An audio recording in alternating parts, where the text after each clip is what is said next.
April 29 பலியாகும் ஜெபப்பலி.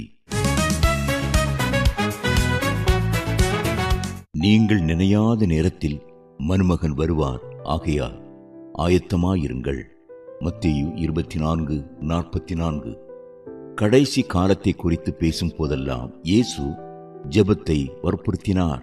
அக்காலத்தை நீங்கள் அறியாதபடியால் எச்சரிக்கையாயிருங்கள், விழித்திருந்து ஜெபம் பண்ணுங்கள். மார்க் 13:33. இந்நாட்களில் நம் ஜெப நேரம் குறையலாம் என்று இயேசுவுக்கு தெரிந்திருந்தது போலும். என்றுமே இல்லாத வேகத்தில் உலகம் சென்று கொண்டிருக்கிறது. வேலைகளை துரிதமாய் செய்து முடிக்க எவ்வளவு வசதிகள் இருந்தாலும் நமது முன்னோர்களுக்கு இருந்த அளவு நமக்கு நேரமில்லை.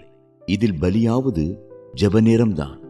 விழித்திருப்பதும் ஜெபமும் பல இடங்களில் இணைந்தே சொல்லப்பட்டுள்ளன.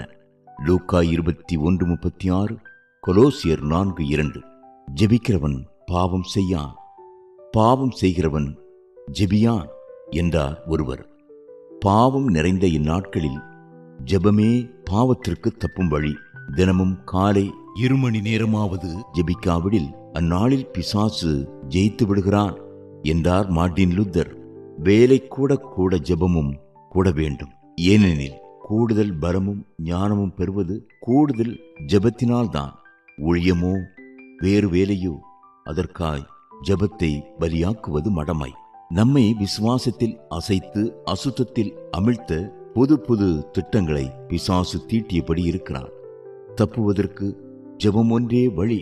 முழங்காலில் பலவீனமாயிருந்தால் அவனது தாக்குதல்களுக்கு பலியாவது நிச்சயம். 1 மணி நேரமாவது ஜெபிக்காதவன் விசுவாசி அல்ல. 2 மணி நேரமாவது ஜெபிக்காதவன் ஊழியக்காரன் அல்ல என்கிறார் போதகர் பால் யாங்கிச்சோ. நேரம் எடுத்து வைக்காவிடில் ஜெபிக்க நேரம் கிடைக்காது. தாவீது அரசனுக்கு எவ்வளவு அலுவல் இருந்தும் தினமும் 3 வேளை ஜெபித்தான். சங்கீதம் 55:17. தானியேலுக்கு இருந்த ஏராளம் பொறுப்புகளின் நடுவிலும் 3 வேளை ஜெபத்தில் தவறவே இல்லை. தானியேல் 6:10. இவ்வித ஜெப பழக்கங்களுக்கு அடிமையாவோ. பிரசங்கிமார்களை பார்த்து அல்ல, ஜெபிப்பவர்களை பார்த்தே பிசாசு நடுங்குகிறான். வேலை மிகுந்த இந்நாட்களில் பகல் வேளையில் ஜெபிப்பதற்கென 1 மணி நேரமாவது கிடைப்பது அரிதாகையால் அதிகாலையே ஜெபிப்பதற்கென ஒதுக்கிவிட வேண்டும். காலை முதல் மாலை வரை மக்கள் கூட்டம் இயேசுவை சூழ்ந்திருந்ததால் இயேசு இம்முறையே கையாடினார். Mark 1:35.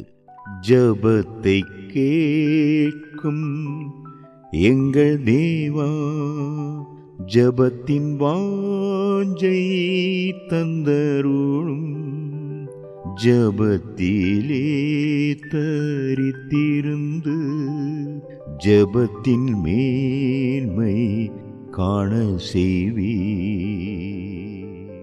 Reverend IJ Ayyathurai, IMS missionary.